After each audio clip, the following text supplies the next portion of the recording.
আমি ছোটোবেলা থেকে অনেক জায়গায় ক্যাপ্টেনশিপ করে আসছি, তো আমি সবসময় এটা এনজয় করি। আমি জানি যে আমি কোন জায়গায় পিছিয়ে আছি। প্র্যাকটিসের তো মূল উদ্দেশ্যই থাকে যেই ল্যাকিংসগুলো আছে সেগুলো নিয়ে কাজ করা, তো অবশ্যই কাজ করা হয়। না, এখানে মূলত আমাদের এনসিএলটা মাথায় রেখে কাজ করা হচ্ছে, যেহেতু এখানে আমরা এইচপি পুরো বছরটা আমরা ম্যাক্সিমাম সময় দেখা গেছে হোয়াইট বল এবং রেড বল মিলাই কাজ করেছিলাম। তো এবার এই 15 দিনের মূল ফোকাসটা থাকবে আমাদের এনসিএলকে বেস করে। আমরা দেখেছি যে আপনি যখন আন্ডার-19 ক্যাপ্টেন ছিলেন, সাকসেসফুল একটা ওয়ার্ল্ড কাপ আমরা দেখেছি। পরবর্তীতে অস্ট্রেলিয়ার যে ট্যুরটা হলো কিছুদিন আগে, সেখানেও আপনি দলকে লিড দিয়ে একেবারে ফাইনাল পর্যন্ত নিয়ে গেছেন। আপনার লিডারশিপের খুব প্রশংসা হান্নান সরকার ভাইও করছিলেন। মানে এই যত সময় যাচ্ছে তত আরও পরিণত হচ্ছে মনে হচ্ছে কিনা? না, দেখুন, আপনি যত খেলবেন তত শিখবেন। আর আমার মনে হয় যে আপনি একটা সময়ের সাথে সাথে আপনার মধ্যে আরও ম্যাচুরিটি, আরও এক্সপিরিয়েন্স আসে। প্রত্যেকটা ম্যাচ থেকে আপনি বিভিন্ন ইভেন্ট থেকে আপনি বিভিন্ন জিনিস শিখতে পারেন। তো আমার মনে হয় যে প্রত্যেকটা জিনিসই ইফেক্ট করে। সেটা হতে পারে এনসিএল, বিসিএল, প্রিমিয়ার লিগ, মোটামুটি অনেক জায়গায় ক্যাপ্টেনশিপ করা হয়, তো সব জায়গা থেকেই শেখার অপরচুনিটি থাকে। একটা বিষয় হচ্ছে, আমি দেখেছি আপনি অনেকের সাথে কথা বলেছেন, ডারউইনে আপনারা যে উইকেটে খেলেছেন বেশ অনেক better wicket, sporting wicket. In fact যে উইকেট আপনারা প্র্যাকটিস করেছেন ওই উইকেটে অনেকটাই সিমিলার উইকেট যে উইকেট আপনারা খেলেছেন। হ্যাঁ, বাংলাদেশে এই জিনিসটা পাওয়া যায় না। এটা একটা বড় আসলে বাধা কিনা একটা ভালো ক্রিকেটার হয়ে ওঠার পেছনে, যে আমরা যে উইকেট প্র্যাকটিস করছি সেটা অতটা ভালো না, আবার যখন খেলছি তখন আবার ডিফারেন্ট উইকেট, এটা একটা বাধা কিনা? না, দেখুন, আমার মনে হয় যে আমরা বাংলাদেশে অল্প কিছু মাঠ আছে যেগুলোতে প্র্যাকটিস উইকেট এবং সেন্টার উইকেট প্রায় সিমিলার। লাইক আপনার সেটা রাজশাহী, বগুড়া এবং চিটাগাঙে যখন আমরা খেলি তখন প্র্যাকটিস উইকেট আর মেইন উইকেটটা প্রায় সিমিলার থাকে, বাট মিরপুরে সেটা হয়ে ওঠে না কখনোই।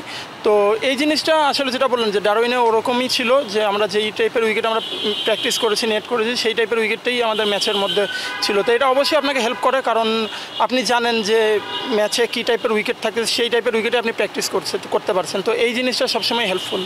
এই জিনিসটা ফিল করেন কিনা দেশে যখন প্র্যাকটিস করা হয় বা খেলা হয়, যখন আপনি তো প্রিমিয়ার লিগ, ডোমেস্টিক ক্রিকেট খেলছেন, এই জিনিসগুলো ফিল হয় কিনা? যে না, এটা তো অবশ্যই ফিল হয়, কারণ আপনি দেখুন, আপনি যদি শুধু স্পেসিফিক্যালি প্রিমিয়ার লিগের কথা বলেন তাহলে আমার মনে হয় যে এটা আরও অনেক সময়ের ব্যাপার যদি আমরা ওই সেম টাইপের উইকেটে আমরা প্র্যাকটিস করতে চাই।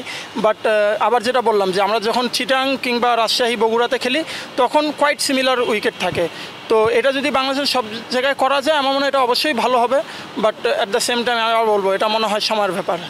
একবার যেটা হচ্ছে যে আপনার হাত ধরে আমরা 19 ওয়ার্ল্ড কাপ জিতেছিলাম, সেটা বাংলাদেশের প্রথম ওয়ার্ল্ড কাপ ছিল। অনেকে মাস্টাররা ক্যাপ্টেন্সির সঙ্গে আপনার ক্যাপ্টেন্সির আলোচনা করার তুলনা করে। আপনার সতীর্থ হৃদয় থেকে শুরু করে অনেকে ন্যাশনাল গেছে, রিশাদ, এছাড়াও শরীফুল রয়েছে। আপনি ন্যাশনাল টিমে এখন পর্যন্ত আসা হয়নি, কোথায় নিজেকে পিছিয়ে আছেন, আপনি কোথায় পিছিয়ে আছেন নিজেকে মনে হয়? না, দেখুন, এখানে আমি যেটা বললাম যে ইমপ্রুভমেন্টের অবশ্যই জায়গা আছে। আর যেটা বললাম যে আমি চেষ্টা করছি যেই জিনিসগুলো আমার মধ্যে ল্যাকিংস আছে, আমি কোচদের সাথে রেগুলারই আমার কমিউনিকেশন হচ্ছে এখানে, এবং হান্নান স্যার ছিল, তার সাথেও কমিউনিকেশন হয়েছে। তা আমি জানি যে আমি কোন জায়গায় পিছিয়ে আছি, তো ইনশাল্লাহ চেষ্টা করবো সেই জায়গাগুলো কাজ করার। কাজ করা হয়? অবশ্যই কাজ করা হয়। প্র্যাকটিসের তো মূল উদ্দেশ্যই থাকে যেই ল্যাকিংসগুলো আছে সেগুলো নিয়ে কাজ করা, তো অবশ্যই কাজ করা হয়। আপনার অধিনায়কত্ব নিয়ে কথা হচ্ছিল, আসলে নিজে কতটা উপভোগ করেন? না, আমি ছোটোবেলা থেকে অনেক জায়গায় ক্যাপ্টেনশিপ করে আসছি, তো আমি সবসময় এটা এনজয় করি, আর বাড়তি কোনো কিছু ফিল করি না আমি। একবার আপনার ক্যাপ্টেন্সির প্রশংসা হয়, আপনি যখন বিপিএলে ছিলেন সেই সময়টায় নাহিদ রানাকে আপনি ক্যাপ্টেন্সি করেছেন। নাহিদ রানা বাংলাদেশের হয়ে দুর্দান্ত বোলিং করেছেন এই টেস্টটাতে। তার বিশেষত্বটা আসলে কী দেখেন, এবং সেখানে তিনি সফল হচ্ছেন, আপনি আসলে কতটুকু খুশি?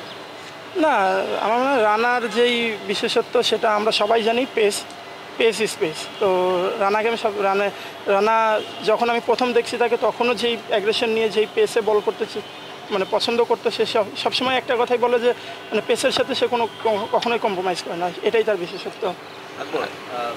আমরা দেখেছি যে আন্ডার-19 ওয়ার্ল্ড কাপের সময় আপনার সতীর্থ যারা ছিল মোটামুটি 6 থেকে 7 জন ক্রিকেটার ন্যাশনাল টিমে খেলছে। যেটা আসলে যে শুভ প্রশ্নটা করলো যে আপনি এখন পর্যন্ত আসলে যেভাবে আসলে আপনার প্রতি এক্সপেকটেশন ছিল সবার, সেভাবে এখন হয়তো ক্লিক করা হয়নি।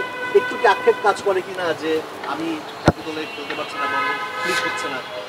না, আমি অনেস্টলি বলতে খুব বেশি এই বিষয়গুলো নিয়ে ভাবি না। আমি সবসময় চিন্তা করি যে আমি যদি আমার কাজের প্রতি অনেস্ট থাকি তো সেটাই আমার কাছে মুখ্য বিষয়। আর আমি সবসময় চেষ্টা করি আমার নিজের 100% দেওয়ার, এরপরে মানে প্র্যাকটিসে কিংবা ম্যাচে সবসময় চেষ্টা করি 100% দেওয়ার। এরপরেও যদি না হয়ে থাকে সেটা আবার যে জায়গাগুলো পিছিয়ে পড়ি সেই জায়গাগুলো নিয়ে কাজ করার চেষ্টা করি, বাট আমি কখনোই এইভাবে মানে আক্ষেপ করি না। একবার রিশাদ বিগ ব্যাশে সরাসরি প্রথমবারের মতো একমাত্র ক্রিকেটারে সরাসরি টিম পেয়েছে, সাকিব হাসান খেলেছেন বলতে সে তো আপনার সতীর্থ, সে বিগ ব্যাশে খেলছে, বিষয়টা আপনার কাছে কেমন লাগে এবং তার খেলাটা না, আমার মনে হয় যে রিশাদ লাস্ট 6-7 মাসে যেভাবে বোলিং করছে, আমার মনে হয় যে আমরা সবাই ভাবতেছিলাম যে হয়তো বা রিশাদ যে কোনো ফ্র্যাঞ্চাইজি লিগে যে কোনো সময় ডাক আসবে। তো আমার মনে হয় এটা তার জন্য বিগ অপরচুনিটি, ইনশাল্লাহ সে ভালো করবে।